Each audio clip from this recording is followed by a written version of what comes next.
పరమేశ్వరాయ నమః.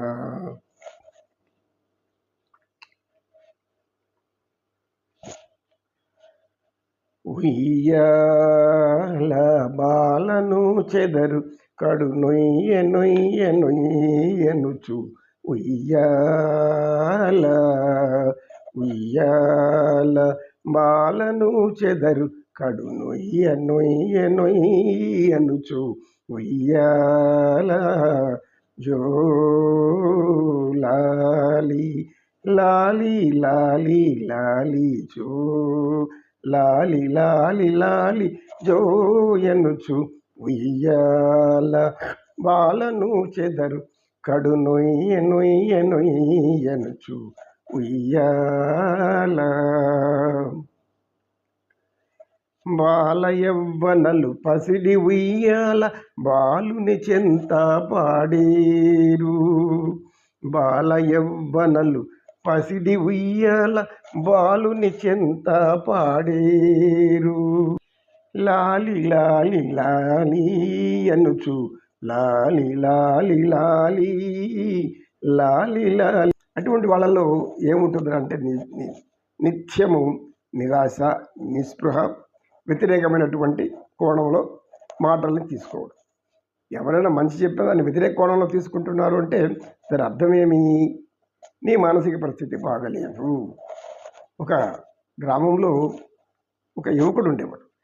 ఆ యువకుడు మహామేధావి, చాలా తెలివైనవాడు, మంచి అందగాడు కూడా, యవ్వనం, తండ్రి కూడా పెద్ద భూస్వామి, భూములు వస్తుగా ఉన్నాయి, అనేక విధాలుగా ఉన్నాయి. ఆ యువకుడు ఏదో ఒక విద్య నేర్చుకున్నాడు, దాంట్లో ఉత్తీర్ణుడయ్యాడు. ఆ తర్వాత వాళ్ళ తండ్రి తన బంధువులు, దూర బంధువులు అనేటువంటి వాళ్ళు ఎవరు పెళ్లి చూపులు చూసాడు, పెళ్లి చేయాలనుకున్నాడు. అనుకున్నప్పుడు ఆ యువకుడు ఏం చేశాడు, సరే అన్నాడు వాళ్ళ తండ్రితో. సరే అనేసి మరి ఆ రోజుల్లో అంతా కూడా పెళ్ళి చూపులు అంటేనే ఎదురుగా వెళ్ళి పెద్దగా చూసుకునేవాళ్ళు కాదు. సరే పెద్దవాళ్ళు ఏది నిర్ణయిస్తే దాన్ని ఒప్పుకునేవాళ్ళు. సరే ఈ యువకుడు కొంచెం అధునాతమైన వాడు కనుక నాగరికం అంటే నగరంలో చదువుకున్నాడు, నాగరికత వచ్చేసింది. నగరంలో చదువుకునే వాళ్ళకంతా నాగరికత వచ్చేస్తుంది. నగరంలో చదువుకున్న వాళ్ళు ఇక పెద్ద పెద్ద దేశాలు చదువుకున్న వాళ్ళు ఇంకా పెద్ద పెద్ద నాగరికత రావచ్చు. అది ఎంతవరకు ఏం నాగరికత వచ్చిందని మనం ప్రశ్న వేసుకోవాలి. నాగరికత అంటే మీ సంస్కారం ఉండాలి. సంస్కారం లేని మాటలు మాట్లాడితే మనల్ని సంఘం వెలివేసేస్తుంది బయటకు. మాటలు ఎప్పుడు కూడా సంస్కారవంతంగా ఉంటాయి. సంస్కారవంతమైన మాటలు అంటే ఏమి? సంస్కారం అంటే ఏమి? సంస్కరించబడడం, సంస్కృతము అంటాం. అంటే ఏమి? అంతవరకు ఉన్నటువంటి ప్రాకృత భాష, పైశాచిక భాషను సంస్కరించారు మన ఆర్యుల కాలంలో పూర్వీకులు, ఋషులు, మునులు, వేద నాగరికత. దాన్ని సంస్కరించడం వల్ల సంస్కృతం అయింది మన యొక్క భాష, దేశ భాష, భారతదేశ భాష. ఆ విధంగా సంస్కారం అంటే ఏమి? మనలో ఉండే పనికిరాని గుణాలు, పాడు గుణాలు, అనేకమైన మలినమైన గుణాలు, ఇవన్నింటినీ విడిచిపెట్టి మంచివారిగా మారడమే సంస్కారం. సంస్కారం అనేక చెప్పుకునే ప్రతి ఒక్కడు అంటూ ఉంటే ఏంటి సంస్కారం ఆలోచన రావాలి. సంస్కారం అంటే మనలో ఉండే అంతర్గత శత్రువులు, కామ, క్రోధ, లోభ, మదమోహ, మాత్సర్యాలు. ఇది అందరూ చెప్పేదిలే, ఏ ఊరి ఏదని పట్టించుకునేది, సమాజంలో బతకాలంటే అలా వీలు కాదు, మేము అన్నీ ప్రదర్శించుకుంటూ బతుకుతాము, ఏం జరుగుతాం, ఎవడేం చేస్తాడు, ఇలా అనుకునే వాళ్ళు పరమ అజ్ఞానులు, మూర్ఖాతి మూర్ఖులుగా గుర్తించబడతారు. భగవంతుడి యొక్క గ్రంథములు, భగవంతుడి కంటూ ఒక గ్రంథం ఉంటుంది అంటే అది కాలం. ఈ కాలం ప్రతిదీ లిఖించుకుంటా పోతూ ఉంటుంది. కోట్ల మంది ఉన్నారు, ఇంతమంది లిఖిస్తున్న గురువు గారు అని అడిగింది తేజస్సును. కోట్ల మందిని సృష్టించింది ఈ కాలమే తల్లి, గుర్తుపెట్టుకో. కోట్ల మంది సృష్టించబడింది ఈ భూమి మీదనే, కోట్ల మంది సృష్టించి పెరుగుతున్నది ఈ కాలంలోనే. భూత, భవిష్యత్తు, వర్తమాన కాలాలు. భూతకాలాన్ని వెనక్కి తీసుకురాగలుగుతావా? తీసుకురాలేవు.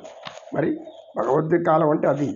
కనుక ప్రతి కాలంలో ఎవ్వరు ఏ మారుమూలైనా ఏ చేసినా అన్ని కాలంలో లెక్కించబడిపోతుంది. అది భగవంతుడి యొక్క జ్ఞానం, సర్వజ్ఞత్వం. కనుక ఇప్పుడు ఈ విధంగా ఆ వ్యక్తి మహా అందగాడు, అందానికి తగినటువంటి యవ్వనము, బాగా బలిష్టంగా శరీరము, బాగా ఉన్నాడు.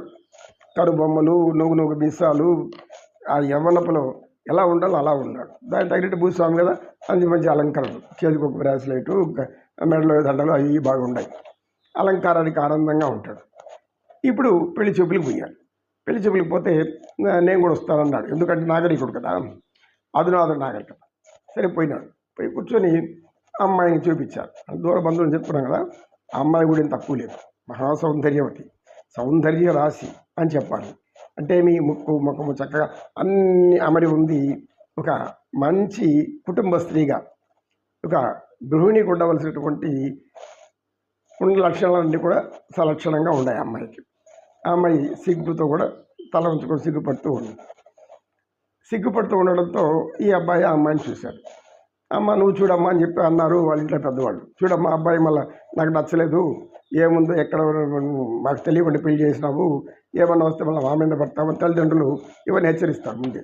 నీకు నచ్చితే చేసుకో, నచ్చకపోతే వదిలేయని. సరే ఈ వ్యక్తిని చూడమన్నారు. చూశాడు ఆ వ్యక్తి. చూశాడు. చూస్తే అంత సలక్షణంగా ఉంది.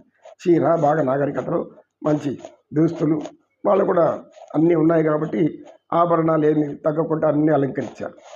బాపట బిళ్ళ, ఈ చంపసరాలని, ఇంకేదో ముక్కుకి ఒక ముక్కెర, వజ్రం ముక్కెర, ఆ వజ్రం మెలుస్తుంది తల్లిదండ్రుల, ఈ రకాలన్నీ చూస్తున్నాడు. ఆ అమ్మాయిని కూడా చూశాడు. తర్వాత ఆ అమ్మాయి కళ్ళెత్తి అట్లా చూసింది. ఒక్కసారి చూసేసి తల ఉంచుకుంది. ఏమమ్మా నీకు ఇష్టమేనా? ఇష్టం. వేరేనా నీకు ఇష్టమేనా? నా ఇష్టం. మంచిది, ఇంకేమి అంత ఇష్టం లేదు. పెళ్లి నిశ్చయించేశాడు. ముహూర్తం పురోహితుని రప్పించారు. పురోహితుడు మంచి ముహూర్తం చూసేశాడు. వీళ్ళిద్దరి జీవితం చాలా సుఖంగా సాగుతుంది, బ్రహ్మాండమైన పిల్ల పాపలతో హాయిగా ఉంటారు అని చెప్పాడు ఆ పురోహితుడు.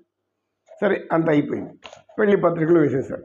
పెళ్లి పత్రికలు కూడా వేసేసి అంత అయిన తర్వాత మెల్లిగా అందరూ ఇంకా తెల్లవారితో పెళ్ళి, ఒక మంచి కళ్యాణ మండపం చూశారు, కూర్చున్నారు.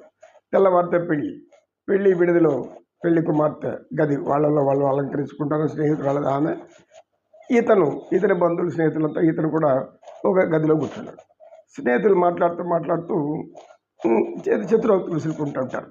అదేనైనా నువ్వు పెళ్లి చేసుకుంటున్నావు, ఈ మొదటి రాత్రి అనేది ఉంది, ఇది చాలా మంచి అందరికీ జీవితంలో మర్చిపోలేని రాత్రి కాబట్టి చాలా జాగ్రత్తగా ప్రవర్తించు అని అన్నారు.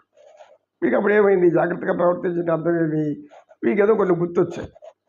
సరే వెంటనే ఇక పెళ్ళికి 2 గంటలకు 3 గంటల ముందుగా ఏం చేశాడంటే, ఈ పెళ్లి కుమారుడు నేరుగా పోయి వాళ్ళ తండ్రిని తీసుకొని, తండ్రి నాకు ఈ పెళ్ళి వద్దన్నాడు. అందరూ వెతకపోయారు. ఏం జరిగిందిరా, ఏమైంది నీకు? అతనికి ఏ అలవాటు లేదు, అన్నీ మంచి గుణాలే ఉంటాయి. ఏమైంది నీకు? అమ్మాయి నచ్చలేదా? అప్పుడు చెప్పి ఆ రోజు ఎప్పటిసా ఎందుకు ఇంత దూరం వచ్చి నాకు చెప్తే పరుగు పోతుంది గ్రామంలో, అది ఇది వాళ్ళు చెప్పారు. మళ్ళీ ఆయన ఇద్దరు ససేమిరాని కూర్చున్నాడు. ఇది ఆ పెళ్లి కూతురు నాయనకి కూడా ఏం చేయాలో అర్థం కాలేదు. ఆయన పిలుచుకొని కూడా చర్చించారు. ఏమంటే వీడి మీద అంటున్నారు, పాపం ఆడబిడ్డ జీవితంలో పెళ్ళి అవుతుందో మళ్ళీ ఇది కాకుండా పోతే అని అనేసాడు. కృష్ణ నమో కృష్ణ, కృష్ణం వందే జగద్గురు.